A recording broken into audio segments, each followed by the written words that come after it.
হ্যাঁ গো, দিদি ভাইয়ের কথাটা মাথায় রেখে তুমি একবার অন্তত চলো। আর বড় খোকা কি বললো, কি ছবি দেখালো, আর সেই কারণে দিদি ভাই তার মাকে হারাবে?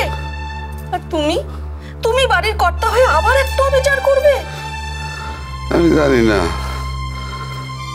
আমি সত্যি জানি না বাড়ির কর্তা হিসাবে এখন আমার কি করা উচিত।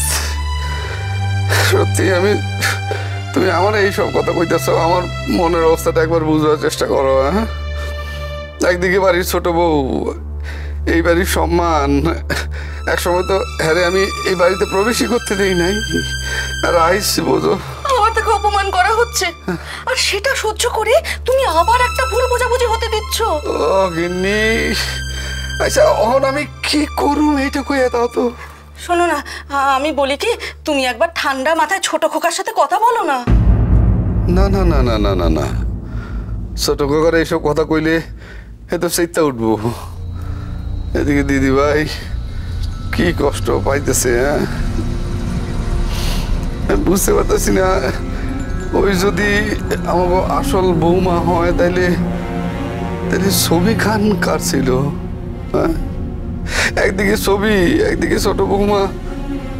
হ্যাঁ গো, ওই আমার দিদি ভাইয়ের আসল মা তো।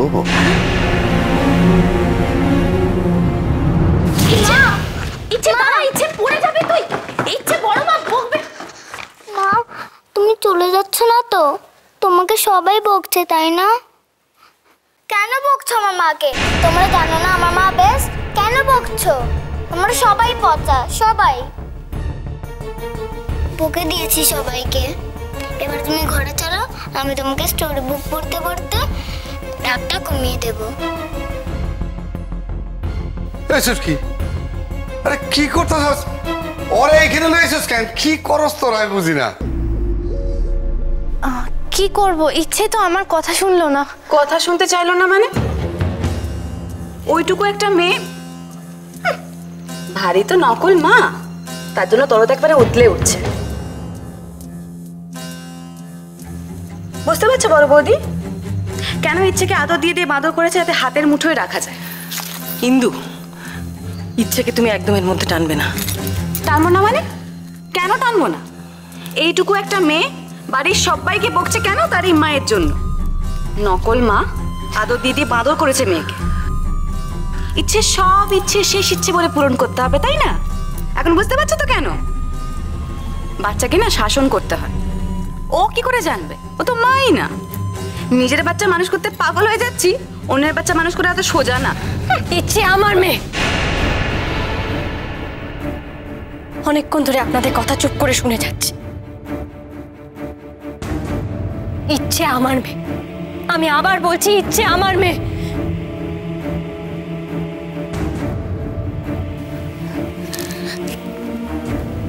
আমি সবকিছু ছাড়তে পারি ইচ্ছে, কিন্তু তোকে ছেড়ে যে আমি থাকতে পারবো না। আমি কি করে বাঁচবো বল, কি করে বাঁচবো?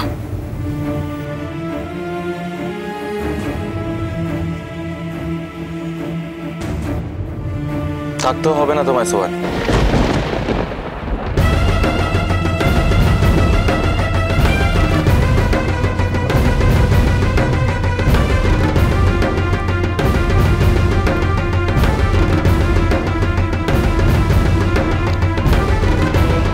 এবাড়ির লোকেরা নিশ্চয়ই অনেক রকম প্রশ্ন করছিল তোমায়।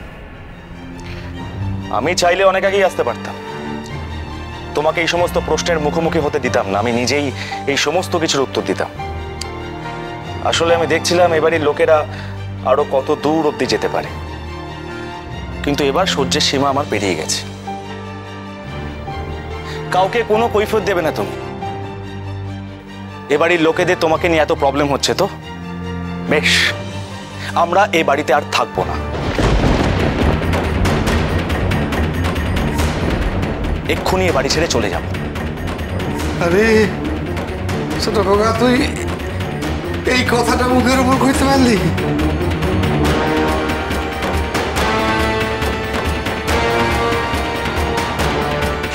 মা, ছোট বৌদি ইচ্ছেকে নিয়ে বাড়ি ছেড়ে চলে যাচ্ছে। কি? এসব কি জাদা কথা বলছিস তুই? তুমি শিগগিরই চলো। বড় বৌমা ওখানে নেই? সবাই আছে, ওরা কেন বুঝতে পারছে না? কেউ বুঝতে পারছে না ছোট বৌদিকে পেয়ে ইচ্ছা কতটা খুশি। আটকাতে হবে, কিছুতেই ওদের যেতে দেওয়া যাবে না। চল তো দেখি, তুমি শিগগিরই চল। কি হলো কি?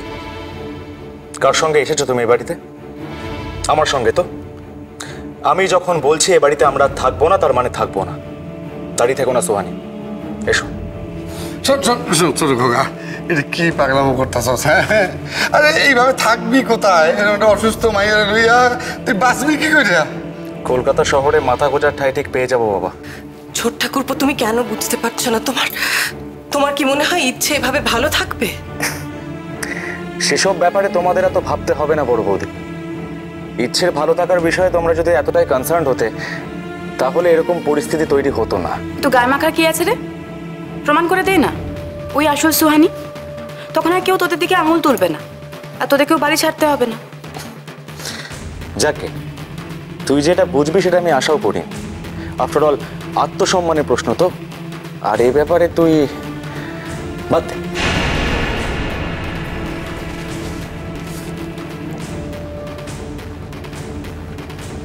আমরা আসছি বাবা।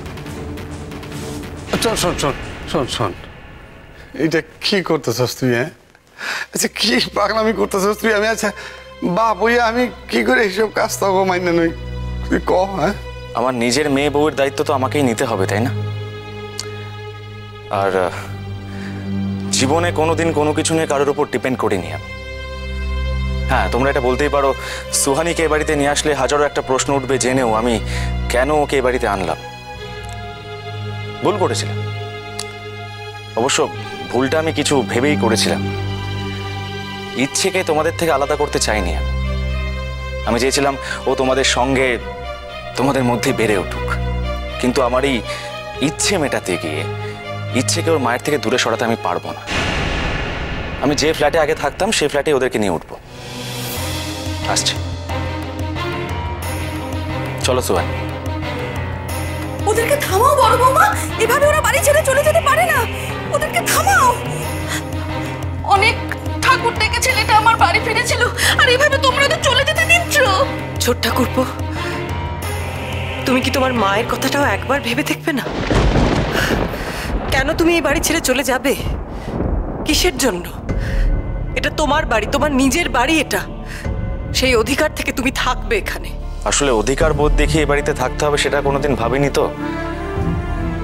এ বাড়ির ছেলে, এ বাড়ির বউ সবাই মিলে মিলেমিশে থাকবো, সেটাই চেয়েছিলাম। তোমরা আমার নিজের লোক। আমার মেয়েটা অসুস্থ, অনেকদিন পরও মাকে খুঁজে পেয়েছি। ভেবেছিলাম তোমরা মেনে নেবে, তা তো নাই, বরং ওর দিকেই বারবার সন্দেহের আঙুল তুলেছো তোমরা। আচ্ছা, ও কি কোনো স্টোরে সেলেবল প্রোডাক্ট যে ওকে বারবার প্রমাণ করতে হবে ও আসল না নকল? ও ইচ্ছের মা। তোমরা আমার সামনে ওকে বারবার জোচ্চোর বলবে, আর সেটা আমি দাঁড়িয়ে দাঁড়িয়ে দেখবো। এতটা মেরুদণ্ডহীন আমি হতে পারবো না। একদম ঠিক বলেছিস, কিন্তু এই কথাগুলো তোর অনেক আগে বলা উচিত ছিল সৌরভ। যে কেউ তোর বউয়ের দিকে আঙুল তোলে কোন সাহসে? তার মা হওয়ার যোগ্যতা নিয়ে প্রশ্ন তোলে, আর এই আশকারাগুলো তুই দিয়েছিস। ছবিতে স্পষ্ট দেখা যাচ্ছে ওই মেয়েটার বিয়ে হচ্ছে ভাইয়ের সঙ্গে। তাহলে কি ছবিটা ভুয়ো? মেয়েটার বিয়ে হচ্ছে না? হচ্ছে, তবে আমার সঙ্গে নয়। ছবিতে আমি আছি ঠিকই, কিন্তু সুহানি নেই। তাহলে কে? বল মেয়েটা কে? হ্যাঁ সৌরভ, বল কে? ওই মেয়েটা আমার বান্ধবী ছিল।